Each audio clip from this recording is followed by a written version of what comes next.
बोना। 3 विषय हो गए। चौथा विषय कुटुंब प्रबोधन।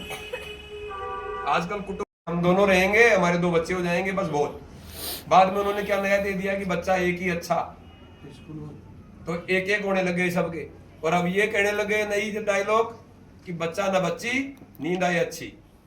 तो बच्चा पैदा ही नहीं करेंगे तो हमारे हिंदू समाज कहाँ बढ़ेगा, इसलिए वो घटता जाएगा। तो वो कुटुंब की बातें आ गई। दूसरा, कुटुंब में कितना अपना संवाद होता है आपस में, बैठते ही नहीं है। पिताजी शाम को ड्यूटी से आते हैं, जाकर साइड में पानी पिया, बैठ गए, कपड़े डाल के लेके मोबाइल बैठ गए, चले रहते हैं। उधर मम्मी है रसोई में लग रही है, वो भी अपने नाटक के लग रही है। आप जाते हो थोड़ी देर किताब पढ़ते हो, आप अपना मोबाइल लेके साइड में रील चलाने बैठ जाते हो, या टीवी में कोई चैनल चला के बैठ जाते हो। घर में बैठ करके बात करते हैं क्या? छोटे छोटे गाँव तक यहाँ पहुंच गए, यहाँ भी अपनी बातें नहीं होती। मेरी गारंटी है इस प्रकार नहीं होती ना, इस प्रकार बात। घर में बैठे सब जने, माता जी बैठ गई, दादी आ गई, पिताजी काका था वो आगे बैठकर परिवार की कोई चर्चा कर रहे हैं। ऐसा होता है क्या? नहीं होता आजकल। इसलिए परिवार टूट रहे हैं बहनों और भैयाओं। परिवार इसीलिए टूट रहे हैं। क्यों टूट रहे हैं? क्योंकि अपन के वो क्षमता ही नहीं बची। फिर क्या होता है, यहाँ अपने को संस्कार मिला नहीं। गलती कतई नहीं है बच्चों की, क्योंकि क्या हुआ, सबके एक एक हो गए। शादी होते ही क्या कहेंगे, मैं तो आप तो नहरा रंगा चाल, तो वो अलग हो गए। अलग हो गए तो बच्चे हो गया। बच्चा होने के बाद वो क्या करे, वो भी नौकरी करती है, वो भी नौकरी करता है। बच्चे को कौन संभालेगा? तो कोई नौकर रख लेंगे या किसी नौकर के घर छोड़ जाएंगे। नौकर बच्चे को क्या सिखा सकता है? कोई संस्कार नहीं देगा। बाद में बढ़िया स्कूल में डाल देंगे, लेकिन बच्चे को क्या किया, रो रहा है, छोटा है, पकड़ मोबाइल, मैं रोटी बना रही हूँ, तो वो मोबाइल देखेगा, बच्चा खुश हो जाता है। उसे हाथ से छीनो मोबाइल। छोटे बच्चे को बोलना नहीं आता, मोबाइल दे दो, वीडियो देखता देखता वो टांग हिलाता रहेगा, और मोबाइल छीनो उससे, फिर रोना शुरू कर देगा। मोबाइल इतना बड़ा लोभ लग गया शरीर के, और किसने लगाया? माँ बाप ने। अब माँ बाप ने लगाया, बाद में फोन आते हैं यहाँ गुरुजी के पास, गुरुजी इसको समझाना, मोबाइल बहुत देखता है। तो उस दिन तो दिया आपने ही था, हमने थोड़ी दिया था। तो सारा दोष किसका? स्कूल का और बच्चों का। जबकि पली कहाँ से परंपरा? माता पिता से शिक्षा नहीं मिली। शिक्षा क्यों नहीं मिली? क्योंकि उनको भी नहीं मिली, क्योंकि साथ नहीं रहे बड़ों के साथ। बड़ों के साथ रहते, दो बातें सुनते, पुराने जमाने की बातें सुनते, तो अपने को याद होता।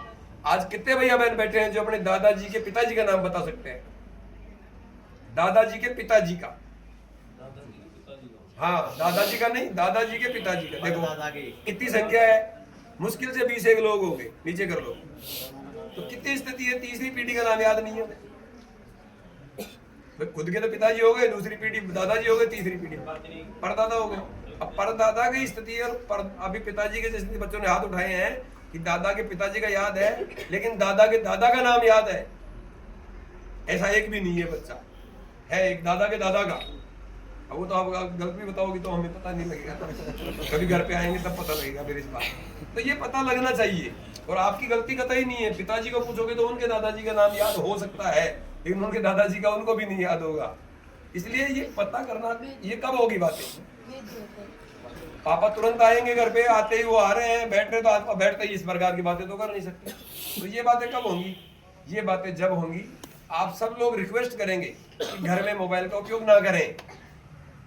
आवश्यक है तो कॉल करेंगे, किसी का कॉल आया तो बात करेंगे, और वो भी 2 घंटे का व्रत करेंगे मोबाइल का। 7 से 8, 7 से 9, 6 से 8, जो भी चाहिए 2 घंटे का व्रत करेंगे, और 2 घंटे मोबाइल को एक कमरे में फिक्स रखेंगे, और उसके बाद बैठ करके तसल्ली से घर वाले सब बात करेंगे। उन बातों में से बहुत सारी चीजें निकल करके आएंगी। कुछ भैया बहनों के मन में पीड़ा होती है, किसको कहें? किसको कहें? बराबर वाले को कहते हैं।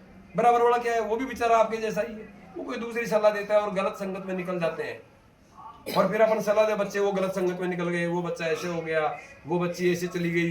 ये सब तरह की बातें सुन रहे हैं अपने समाज में। ये इसीलिए हो रहा है कि क्योंकि कारण यही है, समझ नहीं है, और समझाने वाला कोई बचा नहीं है। इसी को संस्कार कहते हैं। और कुटुंब प्रबोधन में है तो घर पे रिक्वेस्ट करना कि मोबाइल का प्रयोग कम से कम शाम को 2 घंटे भोजन के समय तो नहीं करें।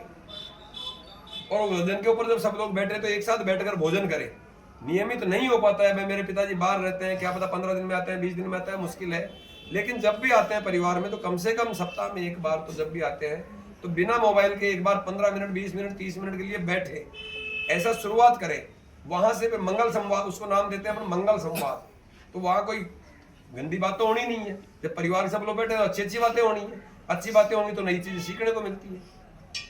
ये सीखने का काम दिया कुटुंब प्रबोधन का। अब अंतिम विषय है 5वां, पर्यावरण।